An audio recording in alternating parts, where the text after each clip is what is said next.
Hi everyone, this is Alexis Hansen, and I'm here today to show you how to image trace an image in Adobe Illustrator. This is a fairly simple procedure. It doesn't really take a whole lot of time, but it can really help you with learning how to use vectors. So I'm going to start off by selecting this flower image. It's just a plain flat image I found offline, so we're just going to convert it to its own separate layers.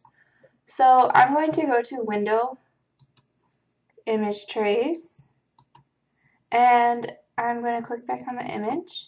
And as you can see, it's set at default. Default usually makes the image turn really dark, oftentimes black. I'll just show you it quick, just so you can understand what I'm trying to show you. And as you can tell, this is probably not what we want unless we wanted a silhouette. So I'm going to undo that, and I'm just going to go through a few of the presets. First one I'm going to start with is the high fidelity photo, and hit OK again. This one takes a little bit more time to process, just because it has more detail in it, and it's going to take more lines and vectors to create the shapes. So don't freak out if your screen goes black. It's just doing a lot of hard work. Alright, as you can tell, this looks fairly close to the original image, but if we zoom closer, you can actually tell it has more of a painted look. That's because each of these little shapes is its own layer. So if we were going to make it even less quality, maybe you don't want as illustrated of a picture, you can go with the low fidelity. It just has a little bit less detail, a little less color,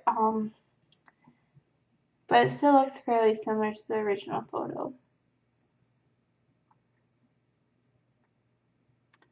As you can tell, it took out some of the detail in this area as well as inside the flowers.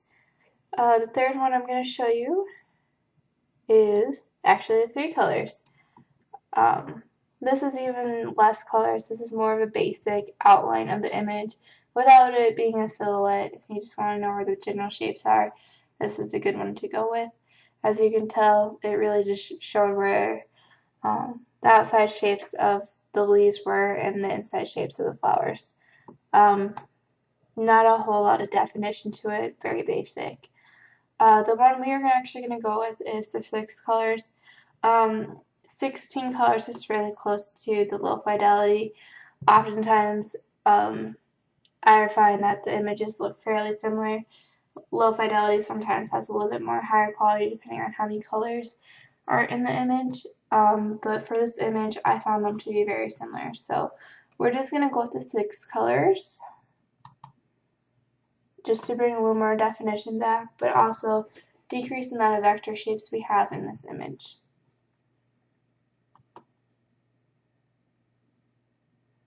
Alright, as you can tell, I brought a little more definition into the leaves and inside the flower. So this is what we're going to go with. So next thing we do, as you can tell in the layers panel, this is just, oops, sorry guys, new mouse. This is just one image. If I move it, it all moves together. It's just very basic. So we're going to go to Object, and then we're going to go to Image Trace here, and we're going to go to Expand. And what this is going to do is it's going to make each individual color its own shape in this.